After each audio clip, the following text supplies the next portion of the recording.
बिस्मिल्लाहिर्रहमानिर्रहीम अस्सलामुअलैकुम। आप देख रहे हैं as tasty food YouTube channel और मैं आयशा सोहेल आज आपके लिए बहुत ही ज़बरदस्त सी यूनिक सी क्विक सी और आज कल की बहुत ही वायरल रेसिपी लेकर आई हूँ। आज मैं एक बहुत ही वायरल रेसिपी ट्राई कर रही हूँ, तो आपने वीडियो को एंड तक देखना है कि मेरी रेसिपी कैसी बनकर तैयार होती है। तो इस रेसिपी में सिर्फ दो चीज़ें मेन इंग्रेडिएंट्स हैं।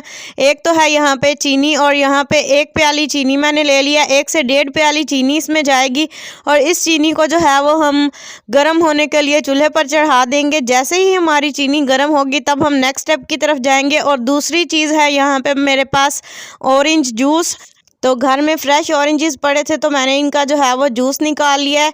1.5 प्याली चीनी में 1 प्याली जो है वो यहाँ पे मैंने जूस निकाला, ये शामिल करना है। लेकिन एक खास हद तक जब हमारी चीनी गर्म होगी, मेल्ट होगी, तब हमने इसमें जूस शामिल करना है। यहाँ पे चीनी मैं आपको दिखाती हूँ कि ये अभी तक बहुत ज़्यादा गर्म नहीं हुई है और इसे जो है वो हमने मीडियम टू लो फ्लेम पर गर्म करना है। जब तक हमारी चीनी जो है वो गर्म हो रही है तब तक मैं आपको बताती चलूँ कि ये मैं आजकल की बहुत ही वायरल रेसिपी ट्राई कर रही हूँ।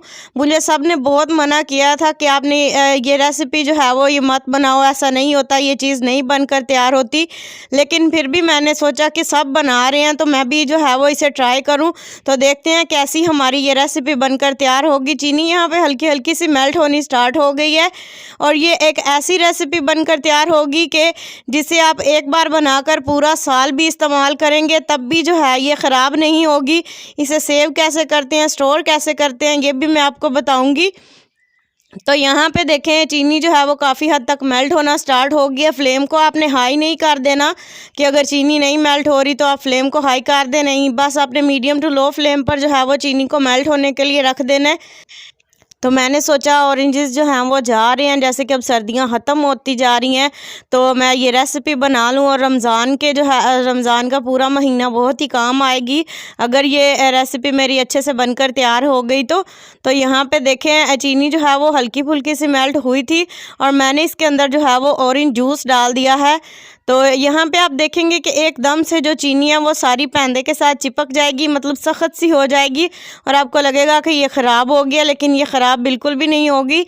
जैसे ही ये गर्म होगी तो ये इसी जूस के साथ जो है वो मेल्ट होना स्टार्ट हो जाएगी और ये एक सिरप सा बन जाएगा, मतलब ये सख्त होती जाएगी ना। जैसे ये मेल्ट होगी तो ये जो है वो इसके साथ मिक्स होना स्टार्ट हो जाएगी। बस आपने जो है वो फ्लेम को जो है वो इतना ही रखना है, मीडियम टू लो, और स्पैचुला को हिलाते रहना है और बिल्कुल हल्के हाथों से जो है वो इसे मिक्स करते रहना है इसके अंदर। तो यहाँ पे चीनी देखें काफ़ी हद तक जो है वो मेरी मेल्ट हो चुकी है। ये थोड़ी सी रह गई है जो अभी तक पैंदे में चिपकी हुई थी, तो इसे भी मैंने अलग कर लिया। ये बहुत ज़्यादा टाइम ले रही है रेसिपी, तो चलें देखते हैं एंड रिज़ल्ट्स क्या होंगे हमारे पास। यहाँ पे देखें काफ़ी हद तक जो है ये सिरप हमारा गाढ़ा होना स्टार्ट हो गया, लेकिन ये चीनी इसमें अच्छे से मिक्स हो चुकी है और इतना भी गाढ़ा नहीं हुआ, लेकिन थोड़ा सा थिक हो रहा है।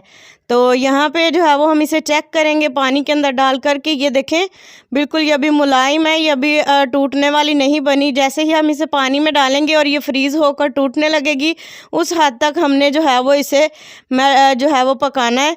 तो ये अभी भी जो है वो थोड़ी सी नॉर्मल है, अभी थोड़ी सी और हम इसे गाढ़ा करेंगे। जब ये अच्छे से गाढ़ी हो जाएगी और बिल्कुल कड़क सी बनेगी तो तब हम जो है वो इसे चूल्हे से उतार लेंगे और फिर हम इसे जो है वो इस तरह स्टील के किसी बर्तन में डालकर जो है वो ठंडा कर लेंगे। ठंडा होने के बाद जो है वो हमने जैसे ही हम इसे बर्तन में डालेंगे और बर्तन को जो है वो हम हल्का सा सरफेस के ऊपर टैप करेंगे ताकि ये इक्वल हो जाए और ये एक साइज़ जो है वो इक्वल साइज़ में जो है ये सारी ठंडी हो, क्योंकि हमने जब इसे तोड़ना है तो जो है वो हमारी कुछ बारीक और कुछ मोटी जो है वो हमारी टिक्कियाँ सी ना बने। तो यहाँ पे जो है वो इसे ठंडा होने के लिए छोड़ देंगे और जैसे ही ये ठंडा होगी तो इसे टैप करेंगे तो ये बिल्कुल ईजीली जो है वो इसके पैंदे से उतर जाएगी। और मैंने जो जितनी भी रेसिपीज़ देखी थी तो उसमें यही था कि बस जब इस तरह से ये सख्त हो जाएगी तब आपने इसे मिक्सी के जार के अंदर डालकर ग्राइंड पाउडर बना लेना, फाइन पाउडर इसका, और वो हमारे पास ऑरेंज टैंग बनकर तैयार हो जाता। लेकिन सॉरी गाइस, ये मेरे पास कुछ इस तरह से ये बन गई है और ये बहुत ही ज़्यादा थिक सी बनी है और ये बिल्कुल जो है वो इसे मिक्सी के जार में जैसे मैंने इसे डाला तो ये जार जो है वो मेरा चला ही नहीं। मशीन ऐसे लगा कि जैसे ख़राब हो जाएगी। और ये मेरे पास पाउडर नहीं बना और ये बहुत कड़वी कड़वी सी लग रही थी चखने में भी। तो आप में से अगर किसी ने ये रेसिपी बनाई हो, ऑरेंज टैंग बनाया हो इस तरीके से, तो मुझे बताइएगा कि कहाँ से मेरी मिस्टेक हुई और क्यों मेरी ये रेसिपी बनकर तैयार नहीं हुई। मेरी इतनी ज़्यादा ये चीनी ख़राब हो चुकी है और जो डांट पड़ी है वो अलग। और आई एम सॉरी कि ये मैं रेसिपी जो है वो मैं आपके साथ इसलिए शेयर कर रही हूँ कि आप जो है वो इस तरह की मिस्टेक ना करें, क्योंकि मुझे लगता है कि बाज़ार जैसा टैंग जो है वो हम घर में नहीं बना सकते। अगर कोई बना सकता है या कभी बनाया हो तो मुझे कमेंट में ज़रूर बताइएगा कि मैंने कहाँ से मिस्टेक की। नेक्स्ट वीडियो तक के लिए दीजिए इजाज़त, दुआओं में याद रखिएगा। अल्लाह हाफिज़।